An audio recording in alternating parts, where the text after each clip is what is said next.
I'm Ben Meiselas from the MeidasTouch Network. Let's take a look at the bizarre and dangerous statements Donald Trump was posting on social media over the weekend. He's posted probably hundreds more than I'm about to show you, but I want to focus on three of the most bizarre or dangerous of his posts. But just imagine a social media filled with photos of himself and weird right-wing conspiracy papers and media saying things about him, reposts and talking to himself over and over again. But here's the first one I want to show you. This is about Trevor Noah. And he's commenting on a Breitbart article saying Trevor Noah exits The Daily Show a total failure, which it was not a total failure. It was actually quite a big success. But here's what Donald Trump says. The guy had no talent, no charisma, and very little intelligence. Why would anyone have expected him to do well? What a stupid choice.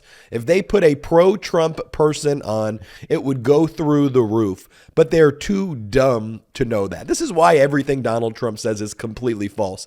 So when he says to Trevor Noah, you've got no talent, no charisma, and very little intelligence, that's Donald Trump talking about himself, because Trevor Noah has a great deal of talent, a great deal of charisma, and an extreme amount of intelligence. Then Trump goes, why would anyone have expected him to do well? Well, he did well, unlike you loser. What a stupid choice. No, it was a great choice. If they put a pro-Trump person on, it would go through the roof, but they're too dumb to know that. Who would it be? Would it be Charlie Kirk? Would it be Steve Bannon? Would it be Alina Habba?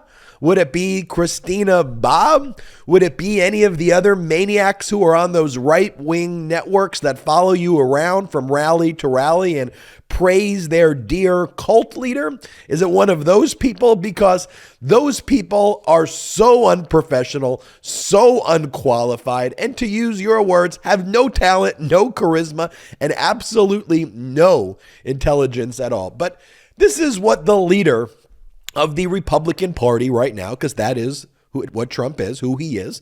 The Republicans are now the MAGA Republican Party, and that is what he is focused on. Now, he talks about the Brittany Griner, Paul Whelan situation in Russia. This is what Trump says.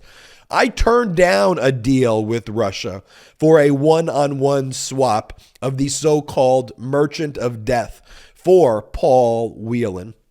I wouldn't have made the deal for 100 people in exchange for someone that has killed untold numbers of people with his arms deals. I would have gotten Paul out, however, just as I did with a record number of other hostages. The deal for Griner is crazy and bad. The taking wouldn't have even happened during my administration, but if it did, I would have gotten her out fast. So let's talk about Paul Whelan for a second, who used to be part of the military. He was dishonorably discharged, and he appealed his dishonorable discharge, and his appeal was denied. So he did not retire in good standing with our military. But in any event, we must absolutely respect the service that he did provide for our country when he was in the military. Nonetheless, Whelan was a prisoner and was caught and was there during your administration, and you did absolutely nothing. So when you say, I would have gotten Paul out, you had the opportunity to get Paul out, and you absolutely didn't. Your whole entire statement here is internally inconsistent, where you go, I turned down a deal with Russia for a one-on-one swap. So you had the ability to get him out. You didn't get him out, but you said I would have gotten him out through some other means. Let's just play the video of you back on January 6, 2019, when you were asked by reporters about Paul Whelan, and you said, yeah, we're looking into that. We're looking into that. Yeah, play the clip. Sorry, man. Yeah, we're looking into that. We're looking into that, yeah. And as Paul Whelan's brother, David Whelan, said, and David and his sister, they've all gone on multiple media networks and they've confirmed the same thing. This is what David Whelan, Paul's brother, said. Former President Trump appears to have mentioned my brother Paul Whelan's wrongful detention more in the last 24 hours than he did in the 2 years of his presidency in which Paul was held hostage by Russia. 0. I don't suggest he cares now any more than he did then. 0 is what he said there. And then we must not forget as well, Donald Trump here says the deal for Griner is crazy. Really, as opposed to the deal that you made where 5,000 Taliban terrorists were freed with literally nothing in return for the deal. So in essence, you're talking about this merchant of death. By the way, this person who's nicknamed the merchant of death, he was scheduled to be released no matter what in 2029 or earlier. So within the next 6 years, no matter what, he was going to be released based on his sentence. Number 2, he remains a wanted person in several other countries, not just in the United States. So wherever he goes, if he's going to leave Russia, he will likely be arrested again. So he will be confined to Russia for the rest of his life. And then the deal that you cut were for 5,000 merchant of deaths for nothing in return. You went against what the government of Afghanistan was calling for and wanted. And you had your Secretary of State, Mike Pompeo, go stand right next to the head of the Taliban and cut this deal, which led to the Taliban taking over Afghanistan. And you got nothing in return. So literally the worst possible deal that you made. But look, everything you say is gaslighting and bizarre and dangerous. But it's important that we point out the truth there. Now, this is your last post that I want to highlight here, where you go, how can the January 6th Unselect Committee make criminal referrals when they haven't spoken about or studied those that rigged the 2020 election, the troops not being brought in by Pelosi, or now the election fraud determinatively revealed by Twitter? These are the real criminals, referring to the January 6th committee. So this is not just gaslighting, but this is incredibly dangerous. Again, everything that he says here is juvenile, bizarre, and very, very dangerous. Again, spreading the conspiracy here that the 2020 elections were rigged when they were not rigged. Again, he wants to continue to engage in a coup. That's what he's involved in now, an ongoing coup with statements like this. For him to say that it is Pelosi's fault, who had nothing to do with this at all other than her efforts to immediately take action as you incited the insurrection, as you had Department of Defense mandates for the military to stand down that came from you and that came from the changes that you made in the Department of the Defense to intentionally allow for the coup to take place without ramifications. But you were the president at the time.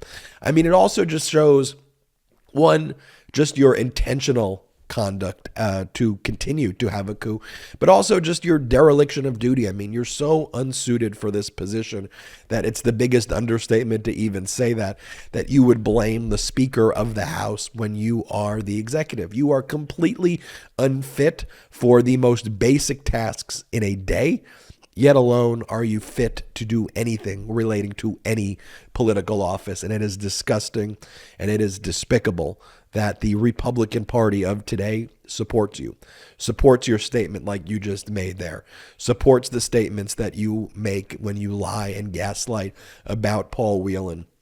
They support the statements that you make about Trevor Noah. I mean, what in the world is going on? And as Democrats are focused on the issues that matter most, as Democrats are focused on jobs, education, working conditions, health care, supporting our troops, supporting our veterans who return from overseas, protecting women's freedoms, protecting the freedoms of the LGBTQ plus community, championing responsible gun ownership, focused on really addressing problems.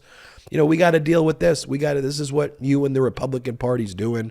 You've got your, colleague Marjorie Taylor Greene out in New York speaking at this gala attended by Bannon and a who's who of insurrectionists, talking about how they would do the insurrection again, but this time they would be armed. Here, do we have that clip of Marjorie Taylor Greene over the weekend where she spoke at a gala before the New York Republicans, where she talks about how if her and Bannon were in charge, they would have made sure the insurrectionists were armed? Play the clip. I come to Washington. I swear in on January 3rd. I get accused of giving insurrection tours, which I thought was hilarious because I couldn't even find the bathroom in the Capitol. True story. Then January 6th happens, and next thing you know, I organized the whole thing along with Steve Bannon here. And I want to tell you something. If Steve Bannon and I had organized that, we would have won.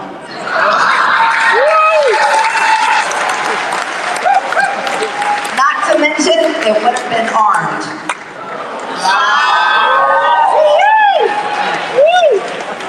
Yeah. This is where we've arrived as a nation, not because of Democrats, not because of independents, not because of people who are not affiliated with political parties, but because of the MAGA Republicans and what the MAGA Republicans stand for, which is the cult and nothing else, and what they don't stand for, which is our democracy. And it is our obligation here on the MeidasTouch Network to call it out each and every time, and we will continue to do that. Hit the subscribe button. We are on our way to 1 million subscribers thanks to your support. And in addition, check us out at patreon.com/MeidasTouch. Consider becoming a patron of the MeidasTouch Network. That's a member of the patron community where you'll get exclusive content, but most importantly, help grow this independent media platform since we're not funded by any outside investors at all. Until next time, I'm Ben Meiselas. MeidasTouch is unapologetically pro-democracy. And look, we know you are too. So please make sure you check out our best-selling shirt and our best-selling gear, the unapologetically pro-democracy gear. And hey, while you're at it, make sure you check out my favorite shirt and one of our most famous designs, It Wasn't Rigged, You're Just a Loser, at store.meidastouch.com. That's store.meidastouch.com.